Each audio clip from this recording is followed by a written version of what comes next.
Ka-coffee, magandang araw po sa inyo, Luzon, Visayas at Mindanao. Naku po, punta tayo dyan sa Senado dahil medyo mainit-init na naman po ang live selling ni Alan Peter Cayetano. Nag-live selling na naman po ito.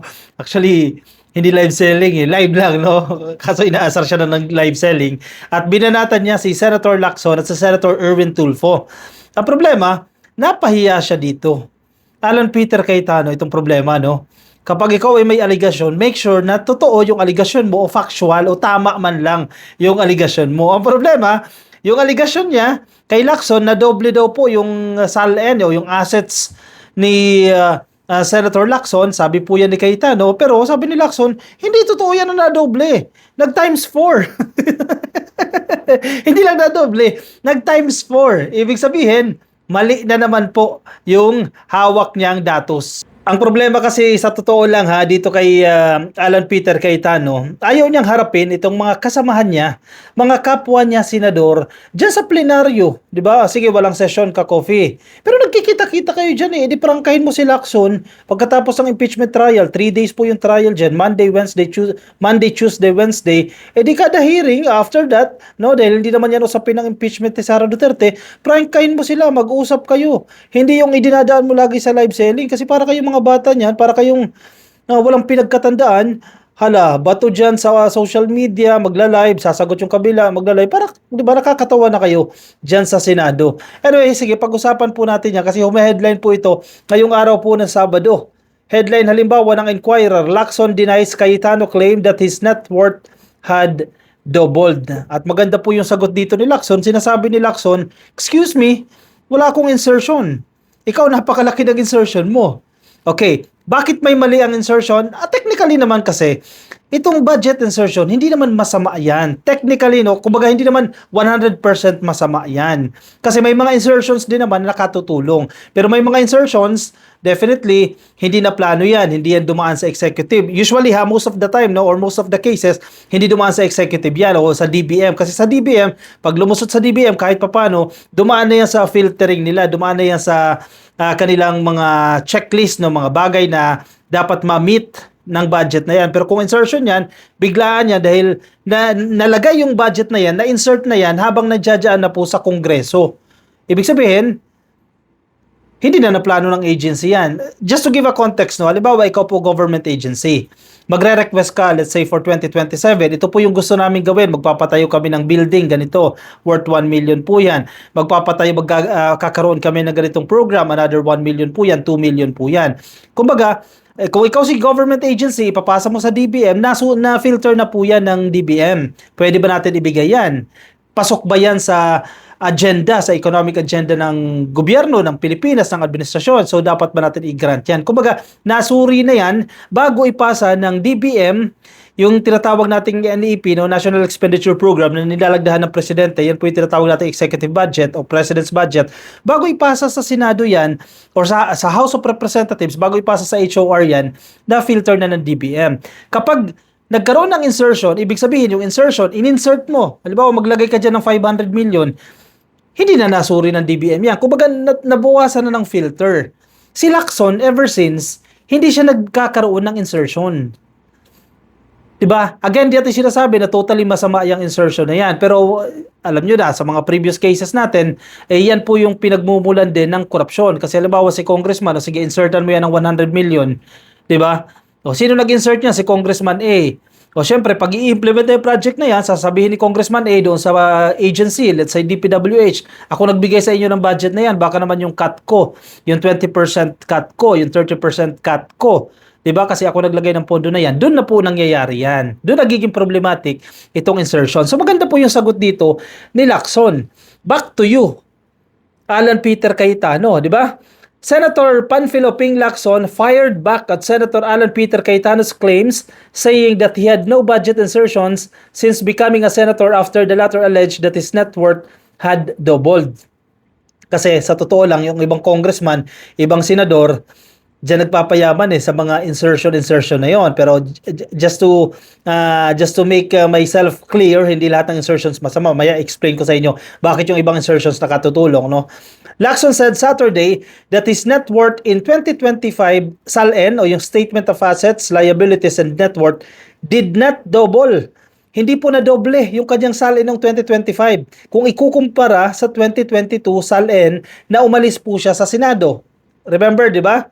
Natapos po yung kanyang termino dyan. The net worth in my SALN did not double in 2025 compared to 2022 when I left the Senate. Actually, makinig ka ha. Alan Peter Cayetano, makinig ka. Actually, the increase is more than 4 times at 244.9 million pesos compared to 50 million pesos in 2022. Okay, times 4. Hindi na doble. Ibig sabihin, yung aligasyon mo, hindi mo pa sinagad. Nag-times 4 po. From 50 million noong 2022, naging 244 million pesos. Proud si Lacson dyan. Hindi niya kinakahiya yan. Hindi niya tinatago na nag-times 4 yung assets niya. At meron siyang justification, meron siyang dahilan dyan. Yung kanya pong mga negosyo. May mga business partners po siya at lumago yung negosyo na yan. Masama ba yan ka-coffee na tumaas yung kanyang assets, tumaas yung kanyang salary? And definitely hindi po yan masama. As long as na maipapaliwanag mo kung saan galing yung pera na yan o pagtaas yan sa assets mo o salin mo, walang problema dyan. Nagiging problematic lang yan kapag hindi mo na maipaliwanag, kaya nga tayo nagkakaroon ng unexplained wealth.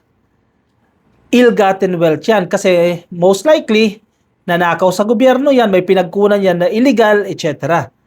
Kasi di mo maipaliwanag kung saan ang galing. For example, remember si Harry Roque. Yung simula ng pagtatago ni Harry Roque, dahil yung kanyang salin, hindi niya maipaliwanag yung pag-angat ng kanyang assets. Verbally, ang paliwanag ni Harry Roque, nagbenta siya ng lupain, ng lupa. Nagbenta siya, lupa ng kanilang angkan.